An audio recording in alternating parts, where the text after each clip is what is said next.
Good morning बच्चों। आज हम लोग कक्षा 12 जीव विज्ञान में अध्याय 4 जनन स्वास्थ्य में भाग 2 का अध्ययन करेंगे।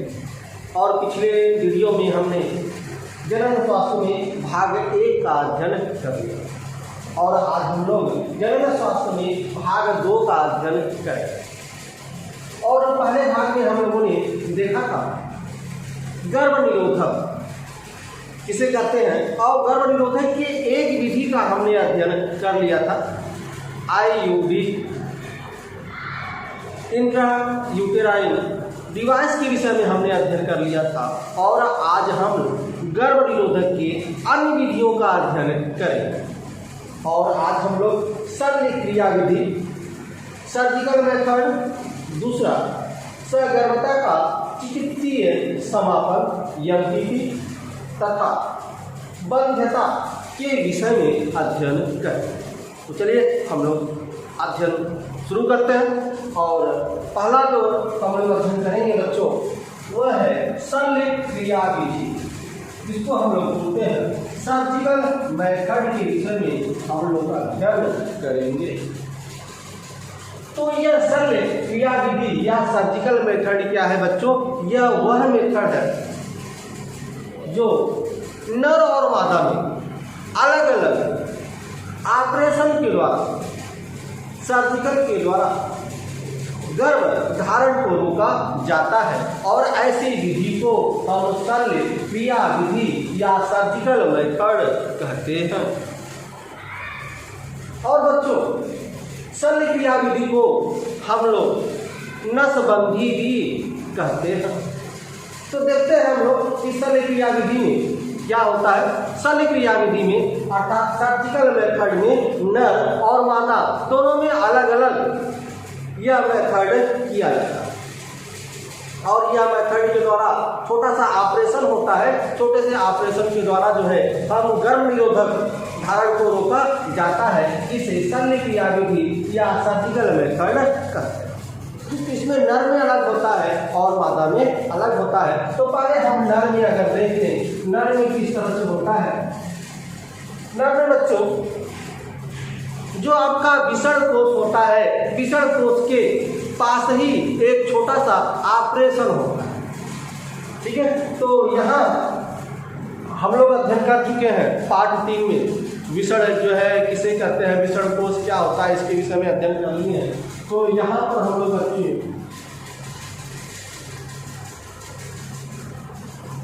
ये आपका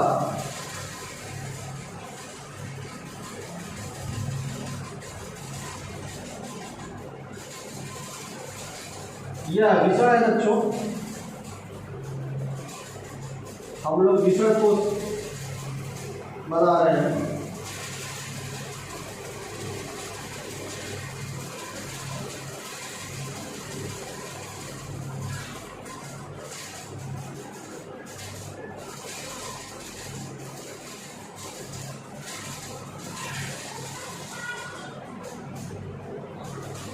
और बच्चों यह विषण कोष है, हमको पता है कि इसमें जो है आपके 250 के करीब कंपार्टमेंट आपके इस विषण कोष में होते हैं।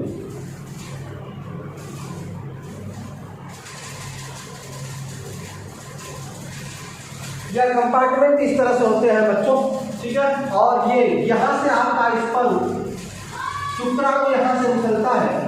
और ये हम आपको बता चुके हैं कि यह जो इसमें जो आपकी नलिका निकलती है, आपने 4 प्रकार की नलिका के विषय में बता चुके हैं। और जो अंतिम नलिका होता है जो मूत्र मार्ग में यह नली खुलती है, जिसको हम शुक्र वाहिनी, इसको हम हिंदी में शुक्र वाहिनी कहते हैं। हिंदी में शुक्रवाहिनी कहते हैं और इंग्लिश में इसको हम कहते हैं वास डिफरेंस।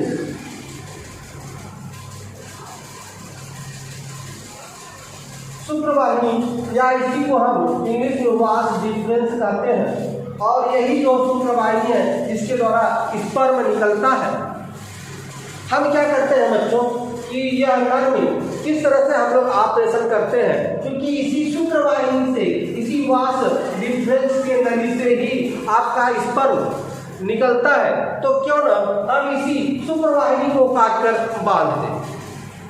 तो इस ऑपरेशन में क्या किया जाता है बच्चों कि यह जो नली होती है इसी नली को काट दिया जाता है, इस नली को इस तरह से काट कर और यह बांध दिया जाता है, इस तरह से काट कर बांध दिया जाता है। यह एक छोटा सा ऑपरेशन है बच्चों, क्या किया जाता है, इस नली को काट कर जो है बांध दिया जाता है इस तरह से। और जब हम इसको बच्चों इस शुक्रवाहिनी या वास डिफरेंस नली को काट कर यदि हम बांध देंगे तो आपका जो स्पर्म है वो आगे प्रवेश नहीं कर पाएगा। जब यह आगे नहीं जा पाएगा अर्थात यह अंडाणु से मिल नहीं पाएगा, जब आपका नर युग्मक और मादा युग्मक मिल ही नहीं पाएंगे तो गर्भधारण कहाँ से। तो यह बच्चों नर में होता है, यह क्रिया आपका नर में होता है। चूंकि हमने वास डिफरेंस नली को काट कर, इस नली को काट कर हमने बांधा है, इसीलिए इसका नाम वासेक्टोमी कहा जाता है। इसलिए इसको जो है हम लोग वासेक्टोमी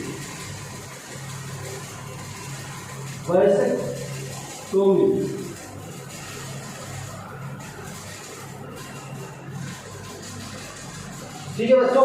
यह वासेक्टोमी क्या है बच्चों, यह वासेक्टोमी जो है शल्य क्रिया विधि है, और यह शल्य क्रिया विधि किसमें होता है, नर में होता है। आपसे इस तरह से प्रश्न पूछा जा सकता है कि नर में शल्य क्रिया विधि को क्या कहते हैं। तो नर में जो शल्य क्रिया विधि होता है, जो सर्जिकल मेथड होता है, जो ऑपरेशन कराया जो किया जाता है नर में, उसे हम बोलते हैं वासेक्टोमी। वासेक्टोमी ध्यान रखिए बच्चों कि जो है जो आपका वास डिफरेंस है, ठीक है, इसी वास डिफरेंस या इसी शुक्रवाहिनी नली को काट कर बांध दिया जाता है, ठीक है, और इसी क्रिया को वासेक्टोमी कहा जाता है और यह नर में होता है। तो यह नर की जो है शल्य क्रिया विधि है।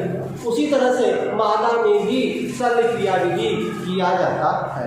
तो मादा में किस तरह से किया जाता है बच्चों, यहाँ पर ध्यान दें, मादा में किस तरह से किया जाता है।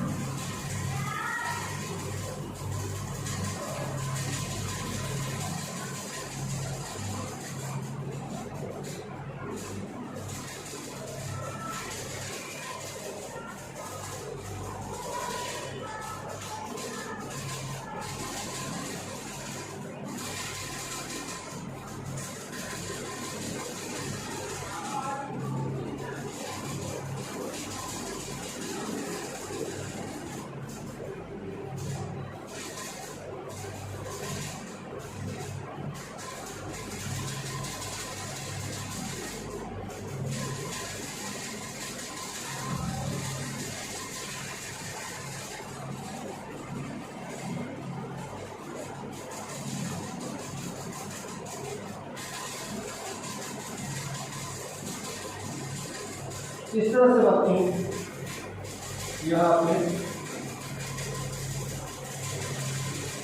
यह आपका मादा में है, यह आपका नर में था और यह आपका मादा में। मादा में इस तरह से शल्य क्रिया विधि किया जाता है। बच्चों यह पता है कि यह आपका यहाँ से लेकर यहाँ तक, यहाँ से लेकर यहाँ तक या यहाँ से लेकर यहाँ तक एक जोड़ी जो है अंडवाहिनी होता है। एक जोड़ी क्या होता है, अंडवाहिनी होता है, यह अंडवाहिनी होता है। और इसको इंग्लिश में हम लोग बोलते हैं फैलोपियन ट्यूब। अगर हम इंग्लिश में बात करें तो इंग्लिश में इसको बोलते हैं फैलोपियन ट्यूब।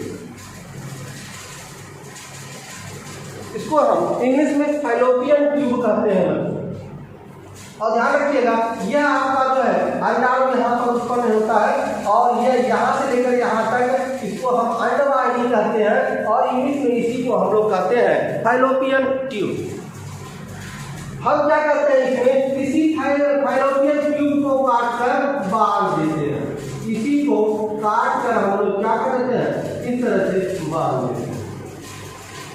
यहाँ भी इसको इस तरह से काट दिए और काट कर इस फाइलेरियन ट्यूब को हम लोग इस तरह से बांध देते हैं।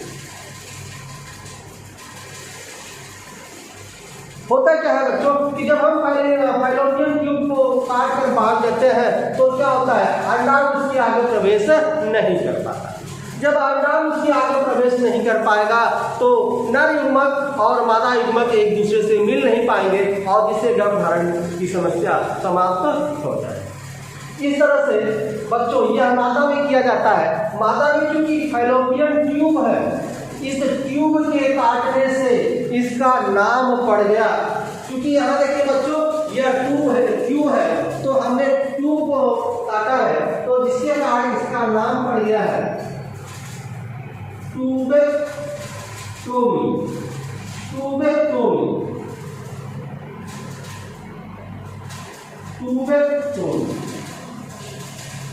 बच्चों अगर पूछा जाए कि मादा में शल्य क्रिया विधि को क्या कहते हैं तो मादा में जो शल्य क्रिया विधि होता है उसको हम ट्यूबेक्टोमी कहते हैं। क्यों ट्यूबेक्टोमी कहते हैं? क्योंकि बच्चों देखिए यह ट्यूब है, यह फैलोपियन ट्यूब है। फैलोपियन ट्यूब को काट कर बांधा गया है, इसीलिए क्योंकि ट्यूब को काट कर बांधा गया है इसलिए इसी ट्यूब के कारण इसका नाम पड़ गया ट्यूबेक्टोमी। तो यह जो बच्चों ट्यूबेक्टोमी है यह शल्य क्रिया विधि है और यह शल्य क्रिया विधि किसमें होता है? यह शल्य क्रिया विधि मादा में होता है। और नर में क्या होता है? शुक्रवायु या वास डिफरेंस जो नली होती है उसको काट कर बांध देते हैं और जो है नर में जो शल्य क्रिया विधि होता है उसको हम वैसेक्टोमी कहते हैं। इसको ध्यान रखिएगा, अक्सर एग्जाम में यह प्रश्न जो है आपसे पूछता है। तो इन दोनों का इस तरह से चित्र बनाकर आप जो है लिख लेंगे। शल्य क्रिया विधि, शल्य क्रिया विधि में एक नर में होता है, नर में इसको बोलते हैं वैसेक्टोमी और मादा में जो होता है उसे हम ट्यूबेक्टोमी कहते हैं। तो यह आपका गर्भधारण का यह दूसरा विधि रहा। पहला विधि हम जो है भाग 1 में अध्ययन कर लिया था आईयूडी के विषय में और यह दूसरा विधि था शल्य क्रिया विधि। ठीक है, शल्य क्रिया विधि भी गर्भ निरोधक का एक विधि था। अब हम तीसरा विधि पढ़ने जा रहे हैं सगर्भता का चिकित्सीय समापन। ठीक है, जिसको इंग्लिश में बोलते हैं मेडिकल टर्मिनेशन प्रेगनेंसी। अब इसके विषय में हम लोग अध्ययन करेंगे।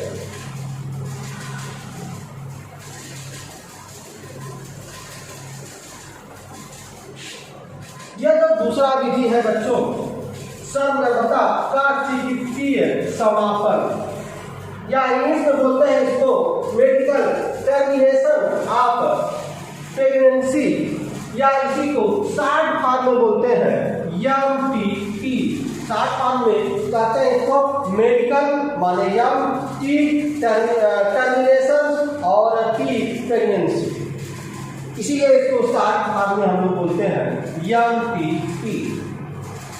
यह क्या होता है बच्चों? सगर्भता का चिकित्सीय समापन क्या होता है? कुछ ऐसे दाम्पत्य होते हैं जो संतान नहीं चाहते लेकिन उसके बाद भी वह गर्भधारण हो जाते।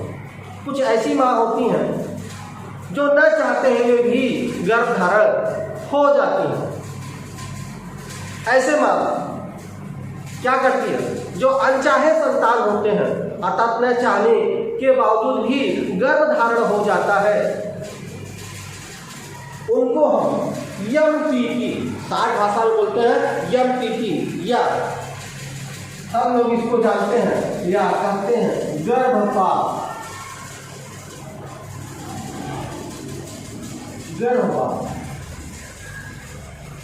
या अबोर्शन, इस भाषा को हम लोग जानते हैं। ठीक है, अर्थात वह माँ या वह दाम्पत्य जो न चाहते हुए भी गर्भधारण हो जाता है, प्रेगनेंसी हो जाती है, तो क्या किया जाता है? तो गर्भपात कराया जाता है, जिसको शॉर्ट भाषा में हम लोग MTP कहते हैं। यह जो बच्चों MTP होता है, यह जो आपका MTP होता है बच्चों, MTP जो है 2 सप्ताह के अंदर हो जाना चाहिए। 2 सप्ताह के अंदर हो जाना चाहिए। यह जो गर्भपात है, ठीक है, MPP है जो, वह 2 सप्ताह के अंदर हो जाना चाहिए। 2 सप्ताह के अंदर यह बहुत ही अच्छा माना जाता है। यदि 2 सप्ताह के बाद, ठीक है, MPP कराया जाता है तो इससे माँ को खतरा हो सकता है या उस दाम्पत्य जीवन को खतरा हो सकता है और उसकी मृत्यु भी हो सकती है। अर्थात 2 सप्ताह के बाद MPP जो है कराना यह खतरनाक होता है। यदि आपको MPP कराना है तो 2 सप्ताह के अंदर ही किसी विशेषज्ञ के माध्यम से आपको यह MPP कराना, और इसी विधि को हम लोग बच्चों कहते हैं सगर्भता का चिकित्सीय समापन, या इसको शार्ट में बोलते हैं MPP। और MPP जो है बच्चों 2 सप्ताह के अंदर अर्थात पहले तिमाही में ही करना चाहिए। किसके 2 सप्ताह बच्चों? जब निषेचन हो जाता है। निषेचन का मतलब कि जब नर युग्मक और मादा युग्मक मिल जाते हैं, ठीक है, उस दिन से 2 सप्ताह के अंदर MPP कराना चाहिए। जब नर युग्मक मादा युग्मक का निषेचन हो जाता है अर्थात मिल जाते हैं, उस मिलने के दिन से, ठीक है, 2 सप्ताह के अंदर MPP कराना अच्छा माना जाता है। उसके बाद MPP कराना, ठीक है, खतरनाक साबित हो सकता है। तो यही बच्चों आपका रहा सगर्भता का चिकित्सीय समापन, ठीक है, MPP। यह जो है गर्भधारण का दूसरा विधि रहा। यदि जो है अनचाहे गर्भधारण हो भी गया तो 2 सप्ताह के अंदर जो है हम इनका MPP करा सकते हैं। चलिए, अब तीसरी विधि जो है बच्चों है वह है बाल्यता। तीसरी जो विधि है बच्चों वह है, यह तीसरी विधि है बच्चों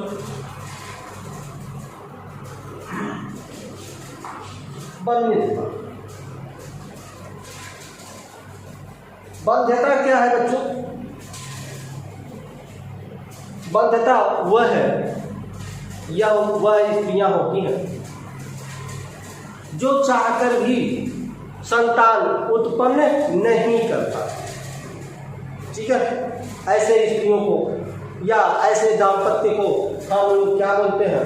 बंध्यता कहते हैं, या बंध जिसको बोलते हैं, जिसको बाझ आप लोग कहते हैं। और अक्सर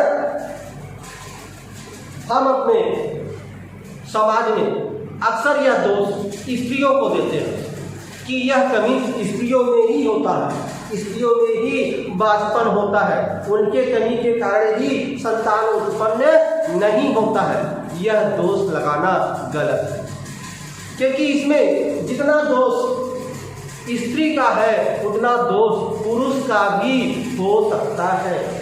और यह कमी केवल स्त्रियों में ही नहीं, पुरुषों में भी यह कमी होता है, ठीक है। तो ध्यान रखिएगा, जो पुरुष में यह कमियां होते हैं उनको नपुंसक बोलते हैं, और स्त्रियों में जो यह कमी होती है उसको हम बंध या बाझ बोलते हैं। अब ऐसी टेक्नोलॉजी आ गई है, ऐसी विधि आ गई है कि हम जो है संतान उत्पन्न कर सकते हैं, ठीक है। ऐसा दाम्पत्य जिनके कमी के कारण वो अपना संतान उत्पन्न नहीं कर सकते थे, अब ऐसी विधियां आ गई हैं, उनके इसी विधि को सहायक जनन प्रौद्योगिकियां कहते हैं।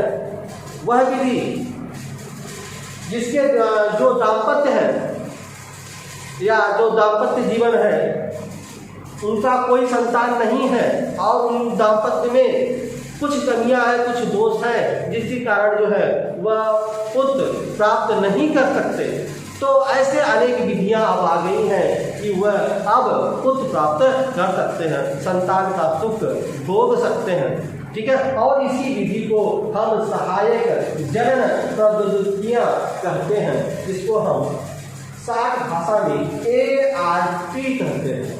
ठीक है, सहायक जनन प्रौद्योगिकियां, जिसको हम असिस्टेंट रिप्रोडक्टिव टेक्नोलॉजी, जिसको शॉर्ट फॉर्म में बोलते हैं ART। ठीक है बच्चों, और इसमें सबसे जो प्रचलित है वह है परख नली शिशु। जो विधि है उसको हम बोलते हैं परख नली शिशु। परख नली शिशु।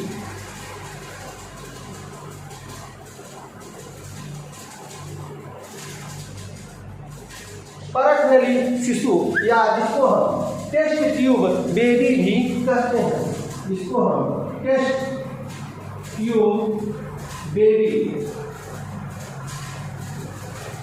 टेस्ट ट्यूब बेबी या परख नली शिशु, यह एक ऐसी विधि है जो दाम्पत्य पुत्र प्राप्त नहीं कर सकते, तो यह एक ऐसी विधि है परख नली शिशु विधि। ट्यूब टेस्ट बेबी के माध्यम से वह पुत्र प्राप्त कर सकते हैं। तो चलिए अब हम अध्ययन करेंगे परख नली शिशु के विषय। तो ध्यान रखिएगा, परख नली शिशु क्या है बच्चों? यह एक विधि है। इसकी विधि है सहायक जनन की एक विधि है। वह दाम्पत्य है जो बंद होते हैं, अर्थात जो संतान उत्पन्न नहीं कर पाते। तो ऐसी टेक्नोलॉजी अब आ गई है। ठीक है, उसी टेक्नोलॉजी में एक टेक्नोलॉजी है आपका परख नली शिशु टेस्ट ट्यूब बेबी। तो अब हम अध्ययन करेंगे इसी परख नली शिशु के विषय में।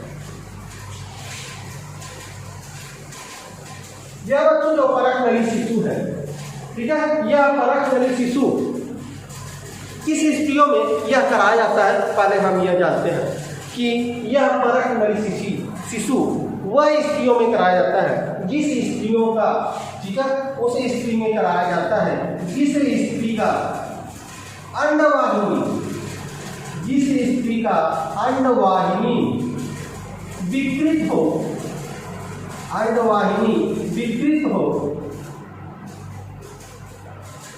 विकृत हो तथा गर्भाशय तथा गर्भाशय तथा अंडाणु तथा अंडाणु तथा अंडाणु सामान्य हो, अंडाणु सामान्य हो, उस स्त्री में परख नली शिशु कराया जाता है। ठीक है बच्चों, यहां पर देखिए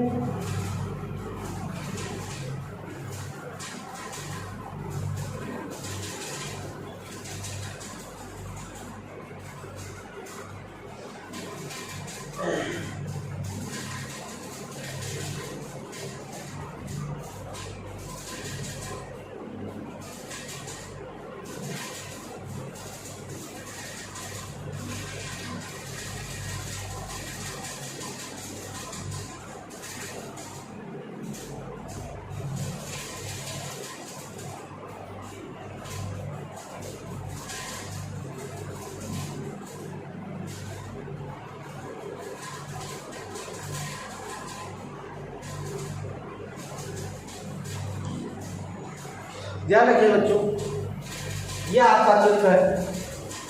हम परख नली शिशु की बात कर रहे हैं। ठीक है, परख नली शिशु उस स्त्री में कराया जाता है, उस स्त्री में कराया जाता है जिस स्त्री का अंडवाहिनी विकृत हो। अंडवाहिनी का मतलब बच्चों फैलोपियन ट्यूब। वह स्त्री जिसका फैलोपियन ट्यूब, यह यहाँ से यहाँ तक, यह यहाँ से यहाँ तक एक जोड़ी फैलोपियन ट्यूब होता है। ठीक है, अर्थात वह अंडवाहिनी होता है। वह स्त्रियां इनका अंडवाहिनी विकृत हो, अंडवाहिनी सही न हो, ठीक है, इसमें कुछ कमी हो, तथा इनका गर्भाशय सही हो, तथा वह अंडाणु भी सही हो, अर्थात वह स्त्रियां जो अंडाणु उत्पन्न करती हो, जो अंडाणु क्या करती हो, उत्पन्न करती हो, अर्थात अंडाणु उत्पन्न करने की क्षमता इनके अंदर हो, तथा गर्भाशय ठीक हो, समान हो, अर्थात वह बच्चे को 9 महीने ठीक है, गर्भाशय में रखने की क्षमता रखती हूँ। ठीक है, ऐसी स्त्रियाँ, ऐसी महिलाएं जिनका अंडाणु तथा गर्भाशय सामान्य हो, स्वस्थ हो, ठीक हो, लेकिन इनका अंडवाहिनी खराब हो, ठीक है, इनका अंडवाहिनी खराब हो, अर्थात इस अंडाणु को यहाँ से यहाँ तक ये नहीं ले आता, ठीक है, इम्पुलरी अस्थमस जंक्शन पर ये नहीं आ पाते। और आपको पता है कि इम्पुलरी अस्थमस जंक्शन पर ही नर और मादा युग्मक एक दूसरे से मिलते हैं, संलयित होते हैं और भ्रूण का निर्माण होते हैं। तो ऐसी स्त्रियाँ इनका अंडवाहिनी खराब हो, अंडवाहिनी विकृत हो, ठीक है, तो ऐसे स्त्री में परख नली शिशु टेस्ट ट्यूब बेबी कराया जाता है। यह टेस्ट ट्यूब बेबी या परख नली शिशु कैसे कराया जाता है इन स्त्रियों में? क्योंकि इन स्त्रियों का अंडाणु सही होता है, यह अंडाणु जो है क्या करते हैं, मोचित करते हैं, अंडाणु इनके बनता है, निर्माण होता है अंडाणु का, तो इंजेक्शन के द्वारा, सुई के द्वारा इस अंडाणु को निकाल लिया जाता है। इस अंडाणु को निकाल लिया गया सुई के द्वारा, और इस स्त्री के पति को, जो इस स्त्री का पति है, उसका शुक्राणु लेकर लैब में पात्र निषेचन कराया जाता है। ठीक है, ऐसी स्त्रियां जिनका अंडवाहिनी खराब हो, विकृत हो, ठीक है, उन्हें जो है स्त्री का अंडाणु जो है सुई के माध्यम से निकाल लिया जाता है। और लैब में क्या किया जाता है कि यह जो स्त्री है, ठीक है, और यह इनका पति, जो स्त्री है और यह इनका पति है, और इस स्त्री का जो यह अंडाणु है और जो इनके पति का शुक्राणु लैब में पात्र निषेचन कराया जाता है। एक क्रिया कराई जाती है, पात्र निषेचन की क्रिया कराई जाती है, लैब में कराया जाता है पात्र निषेचन, लैब में पात्र निषेचन कराया जाता है, ठीक है, और लैब में ही जाइगोट या युग्मनज का निर्माण होता है। लैब में ही, ठीक है, युग्मनज या जाइगोट का निर्माण होता है। ठीक है, यह वह स्त्री जिनका अंडवाहिनी खराब है और इनके पति के शुक्राणु को लेकर लैब में, ठीक है, यह क्रिया कराया जाता है, निषेचन की क्रिया संपन्न कराई जाती है। इनको हम पात्र निषेचन कहते हैं। पात्र निषेचन किसे कहते हैं बच्चों? कि जिस स्त्री का अंडवाहिनी खराब हो, उनका अंडाणु निकालकर तथा उनके पति के शुक्राणु को लैब में जो निषेचन कराया जाता है, उस निषेचन को हम लोग पात्र निषेचन कहते हैं। तो लैब में पात्र निषेचन कराया जाता है, युग्मनज बन जाता है, और लैब में ही, ठीक है, इस युग्मनज को विकसित होने देते हैं, लैब में ही इनको विकसित होने देते हैं। और आपको पता है, आपने अध्ययन कर लिया है पार्ट 3 में, कि जब हम इनको युग्मनज का जब विकसित होते हैं, युग्मनज जब विकास होते हैं, तो आपको पता है कि ये 2, ठीक है, 2 से 4, 4 से 8, 8 से 16, 16 से 32, 32 से 64, इस तरह से यह विभाजित होता है।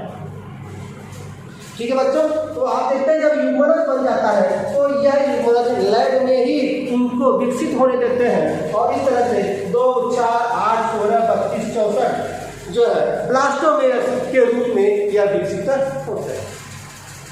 और बच्चों जब यह 8 स्टेज पर पहुंच जाता है, किस स्टेज पर? 8वां स्टेज पर जब पहुंच जाता है, तब क्या होता है बच्चों?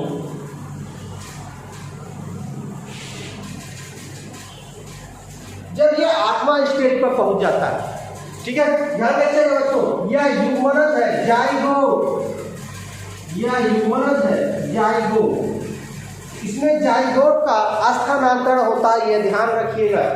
ठीक है, तो यह जो ब्लास्टोमेयर है, ब्लास्टोमेयर के आधार पर, ठीक है, इनका ट्रांसफर होता है, इनका स्थानांतरण किया जाता है, और इसी के आधार पर यह 2 प्रकार का होता है। पहला होता है ये, पहला हम लोग इसको बोलते हैं ZIFT।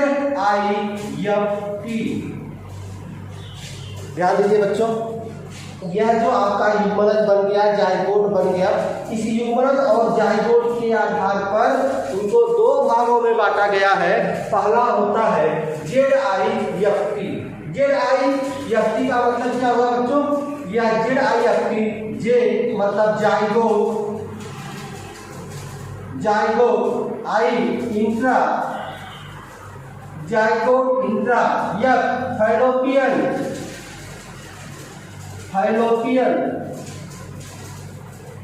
T transfer.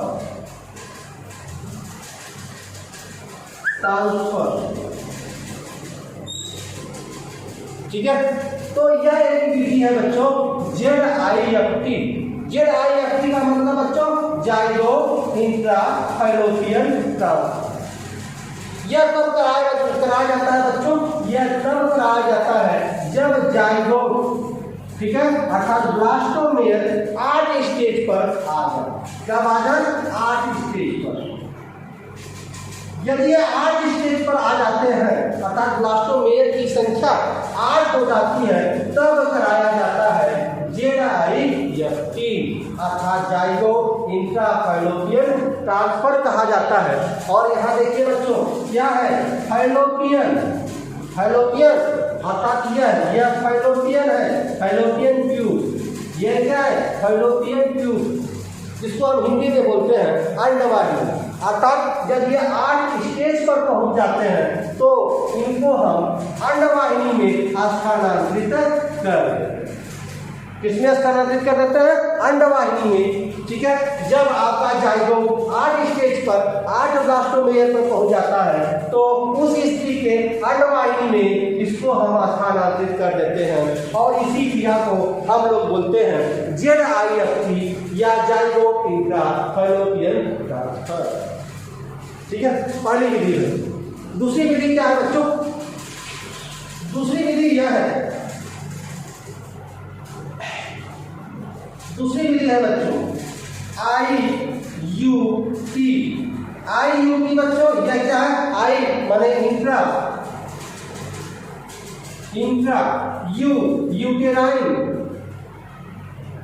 यूटेराइन और T ट्रांसफर।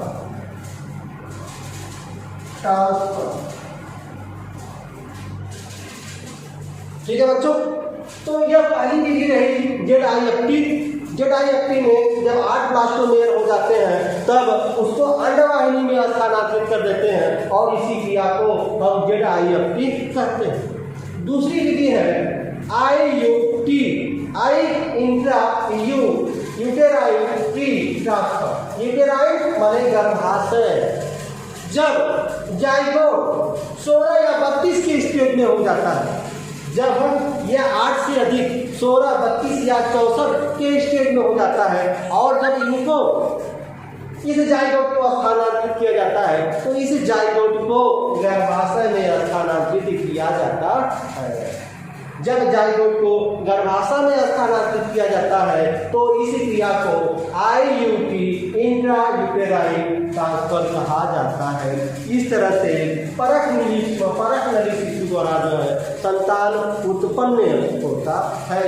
वह दाम्पत्य जिनका या वह स्त्री जिनका अंडवाहिनी खराब हो, अंडवाहिनी सही ढंग से काम न कर रहा हो, लेकिन उनका गर्भाशय तथा अंडाणु सही हो, तो उस स्त्री का अंडाणु निकालकर और उसके पति के शुक्राणु को लैब में पालिनेशन कराते हैं और उसको युग्मनज को विकसित होने देते हैं। जब वो 8 स्टेज पर पहुंचता है तो उसको जब हम अंडवाहिनी में ट्रांसफर करते हैं तो इस क्रिया को ZIFT, और जब उसके गर्भाशय में स्थानांतरित करते हैं तो इसको हम IUT इंट्रा यूटेराइन ट्रांसफर करते हैं।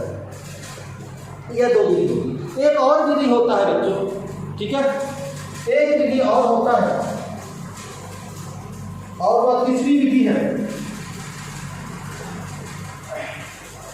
GIFT। यह GIFT क्या है बच्चों? GIFT, G मतलब गैमिट,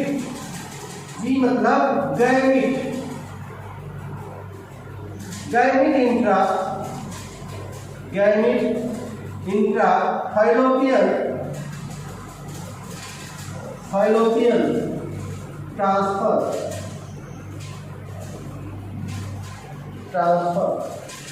दो विधि तो हमने देख लिया। एक तीसरी विधि भी होती है जिसको हम JIFT कहते हैं। JIFT, जे माने गैमिट, ठीक है, gamete intra fallopian transfer. Gamete का मतलब यह अंडाणु, गैमिट ये, ठीक है, अर्थात मादा युग्मक, ठीक है। हम जाइगोट की बात नहीं कर रहे हैं। जाइगोट तो यह दो हो गया, ZIFT और IU। इसमें क्या करा जाता है, तीसरे में गैमिट को लिया जाता है, अर्थात मादा युग्मक को लिया जाता है। यह ऐसी स्थिति में कराया जाता है, ZIFT ऐसी स्थिति में कराया जाता है जिनके अंडवाहिनी का फिम्बरी या झालर खड़ा, ठीक है। JIFT अर्थात गैमिट इंट्रा फैलोपियन ट्रांसफर उस स्त्री में कराया जाता है जिस स्त्री का अंडवाहिनी का अर्थात फैलोपियन ट्यूब का झालर खराब हो, ठीक है। क्या खराब हो, झालर खराब हो, ठीक है। उस स्त्री में गैमिट ट्रांसफर कराया जाता है, जो है GIFT कराया जाता है। क्योंकि यह जो आपका फिम्बरी है, जिसको आप हिंदी में झालर बोलते हैं, यह फिम्बरी क्या करता है, इस अंडाणु को पकड़कर, ठीक है, यहाँ तक ले जाता है। लेकिन जिस स्त्री का यह झालर और फिम्बरी ही खराब हो तो वह अंडाणु को पकड़ ही नहीं पाएगा। जब अंडाणु को पकड़ ही नहीं पाएगा तो वह यहाँ से इंफुलरी अस्थमस जंक्शन में जा ही नहीं पाएगा। जब इंफुलरी अस्थमस जंक्शन में जा ही नहीं पाएगा तो यह नर से मिल भी नहीं पाएगा। जब नर से नहीं मिल पाएगा तो जो है गर्भधारण नहीं होगा। जब गर्भधारण नहीं होगा तो सिर्फ कहाँ से होगा, ठीक है। तो ऐसी स्थितियों में क्या किया जाता है कि इनके अंडाणु को निकाल लिया जाता है, इनके गैमिट को, अंडाणु को ही निकालकर यहाँ पर इंफुलरी अस्थमस जंक्शन पर स्थानांतरित कर दिया जाता है। क्योंकि यह यहाँ से यहाँ तक नहीं जा पाता, इसमें कुछ नहीं किया जाता। इसमें क्या किया जाता है, इसमें इन्हीं का अंडाणु निकालकर कहाँ स्थानांतरित कर दिया जाता है, इंफुलरी अस्थमस जंक्शन पर स्थानांतरित कर दिया जाता है। क्योंकि यहाँ से यहाँ तक जा ही नहीं पाते और इसी क्रिया को हम JIFT या गैमिट इंट्रा फैलोपियन ट्रांसफर कहा जाता, ठीक है बच्चों। तो यह इस तरह से जो है आपका रहा। और होता क्या है कि कभी कभी कुछ ऐसी स्त्रियां होती हैं जिनका गर्भाशय ही खराब होता है, गर्भाशय ही वह सही ढंग से काम न करता, अर्थात वह भ्रूण को 9 महीने अपने अंदर नहीं रख सकती है, ऐसी स्त्री है, ठीक है। या जो आपका यहाँ पर यूमोनस तो बन गया, नर और मादा युग्मक जो है मिल गए, यहाँ यूमोनस बन गया, भ्रूण का निर्माण हो गया, लेकिन वह भ्रूण गर्भाशय की दीवार पर अंत्यारोपित ही न हो पाए, ऐसी कमी वह स्त्रियों में हो गया। तो क्या कराया जाता है, तब किराए का कोख लिया जाता है। आप लोग सुने होंगे किराए का कोख या किराए की माँ। अतः वह स्त्री जिसका जो है गर्भाशय खराब है, जो भ्रूण को 9 महीने तक नहीं रख सकती, ठीक है, उस स्त्री का अंडाणु निकालकर तथा उसके पति का शुक्राणु निकालकर लैब में भी उसी तरह से पात्र निषेचन कराया जाता है। जब वह 8 स्टेज या 16, 64 या 32 के स्टेज में पहुंच जाता है, तब किसी दूसरे स्त्री के, उस स्त्री के नहीं, किसी दूसरे स्त्री के गर्भाशय में या अंडवाहिनी में स्थानांतरित किया जाता है और ऐसे स्त्री को सरोगेट माँ कहा जाता है। ऐसे स्त्री को सरोगेट माँ, सरोगेट माँ, सरोगेट माँ कहा जाता है। समझ में आ रहा है बच्चों कि यह सरोगेट माँ क्या है? अर्थात वह स्त्री, ठीक है, जिनका गर्भाशय भी खराब है, ठीक है, तो वो क्या होता है, उस स्त्री का अंडाणु निकालकर और इनके प्रति के शुक्राणु को लैब में पात्र निषेचन कराया जाता है, ठीक है। और जब भ्रूण विकसित हो जाता है, यदि मान लीजिए 8 स्टेज में हो गया, ठीक है, तो क्या होता है, किसी दूसरे स्त्री को, माने किराए पर, ठीक है, या पैसा खरीद कर उसके कोख को पैसा लेकर खरीदा जाता है कि 9 महीने आप मेरे बच्चे को आप अपने गर्भ में धारण करें, उसके लिए जो है हम पैसा देंगे आपको।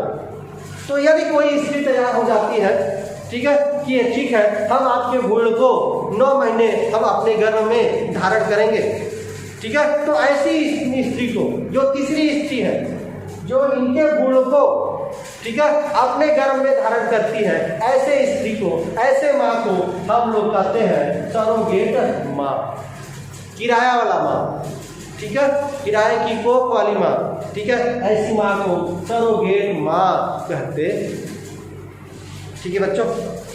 और हमने देखा कि किस तरह से जो है आपका जो दाम्पत्य जीवन है, अभी तक तो हमने देखा ये स्त्रियों में यह कमी है, और ऐसी जो स्त्रियां हैं इनको हम बाज करते हैं, अर्थात वह अपना संतान उत्पन्न नहीं कर पाती। लेकिन अब ऐसी विधि आ गई है, परख हुई शिशु द्वारा, ऐसी माँ भी जो है अब अपना बच्चा उत्पन्न कर सकती हैं, माँ बन सकती है।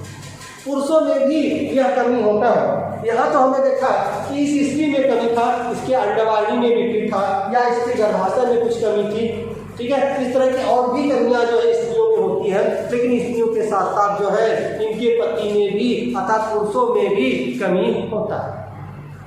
जो इनका जो पति है उनका स्पर्म, जो स्पर्म है, यदि स्पर्म या शुक्राणु की संख्या यदि कम है, शुक्राणु की संख्या यदि कम है, तो भी ऐसे दाम्पत्य को पुत्र की प्राप्ति नहीं होगी, कोई भी बच्चा उत्पन्न नहीं होगा, क्योंकि शुक्राणु की संख्या कम हो।